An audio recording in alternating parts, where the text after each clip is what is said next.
I listened to him, and I felt so sorry with the things he said. The reason being that at 91 years of age, I shouldn't be joining issues with him.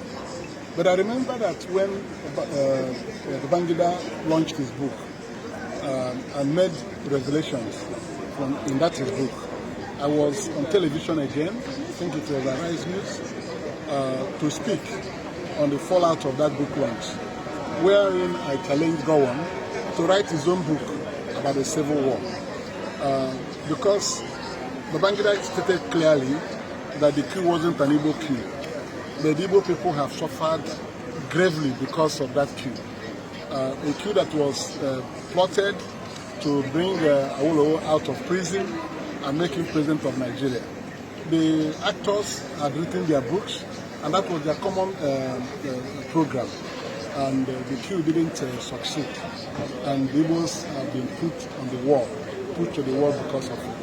I felt that with Babangida's clear statement that it wasn't an Igbo coup, and he named Yorubas and Northerners that were part of that coup, it was a big relief to me, and I challenged Gowon to write his own book so Nigerians will read.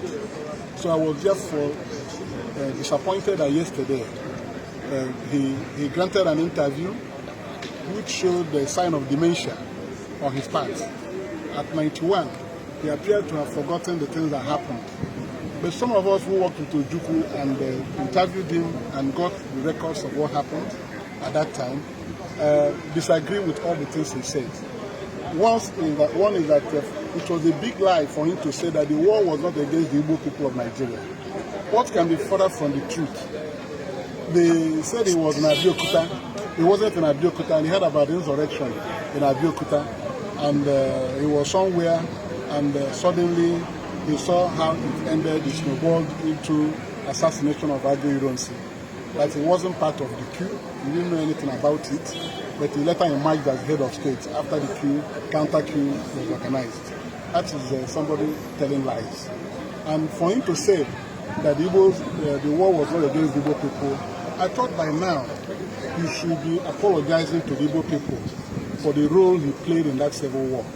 Instead of coming here to challenge our sensibilities, that I think not challenging, insulting our sensibilities, that the war was not against the Igbos.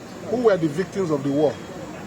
The counter-coup was a cleansing of the Igbo officers in the Nigerian army. Igbo officers, you know. He couldn't say those who were killed from his own Plateau state or part of Nigeria in the counter-coup. He couldn't say that. So it was a reprisal coup against the Igbos, and the Igbos were not only killed as military officers, their businesses were destroyed across Nigeria. And the Aburi Accord, which he has misrepresented in his interview, is the greatest travesty. One was that I worked with Ojukwu for 5 years, and I asked him questions about these things, and including Aburi Accord. He told me that at Aburi, they all agreed to confederation.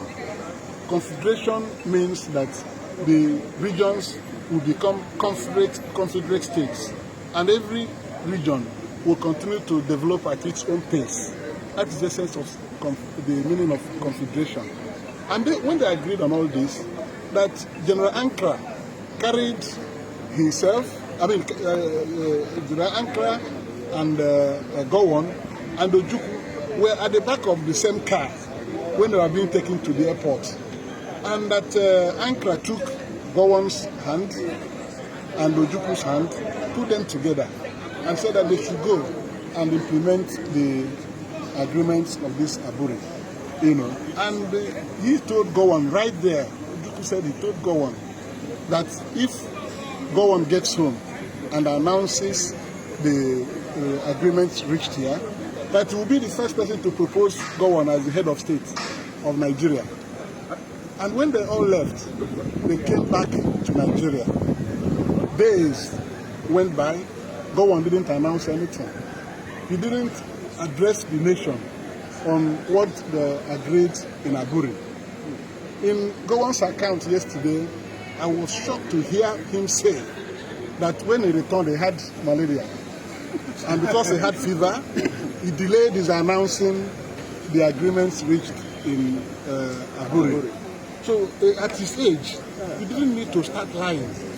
When he came back, his advisors told him to renege on all the things agreed in Aburi. So it was Gowon who plunged the country into that civil war. It was because he refused to announce the agreements reached in Aburi. Ojukwu waited for him, and things were not getting better. And Ojukwu now,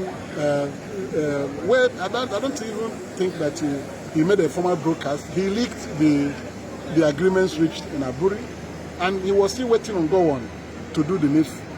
Gowon now said that if Ojukwu had not said the things agreed in Aburi, that there wouldn't be anyone, that he would have said the same thing by himself, but if not for malaria that he was suffering from. So I think he has not done what he should be doing at this late stage of his life. It is time for him to begin to speak the truth, to heal the wounds of that war. Everybody has moved on. The war is 55 years today that it ended. But to come back at 91 years of age and tell these obvious lies means that he is not thinking about how to leave Nigeria in peace. He said he fought for Nigeria to be one. That's what he said. That the reason for fighting the civil war was to keep Nigeria as one. Is Nigeria one today? Mm-hmm. Nigeria is not one today. The president was in Benue yesterday, where people of his own zone are being slaughtered on a daily basis in the past years. So what has he done to make Nigeria a better country? So I think that I still challenge him again to write his own truthful account of what happened in Nigeria under his watch, so that truth is an open world, conscience is an open world, only the truth will heal it. So he should stop running around. Let him come out boldly and say sorry to the Igbo people of Nigeria. Because remember, the coup brought out to Awolowo from prison. And instead of using Awolowo to unite Nigeria, he brought him and made him Federal Commissioner for Finance under his government. And they started driving economic policies that were aimed at exterminating the Igbos in Nigeria. So he was the person who laid the foundation for all these problems we're having. And he was the one who brought the Southeast, the Igbos and the Yorubas, at crossroads. Mistrust came in because Awolowo was released by Ojukwu after when the Republic of Biafra was declared. So in trying to gather people, he now brought Gowon. Instead of uniting the country, he made him Federal Commissioner for Finance. He knows the purpose for that.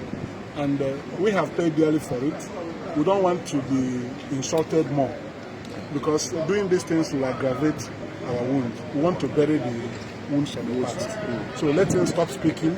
If he doesn't want to say the truth, let him go and write his own book, so that when he's no more, his book will be circulated and he will be judged.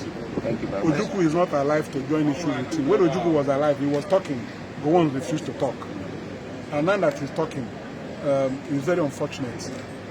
T.Y. Danjuma is still alive.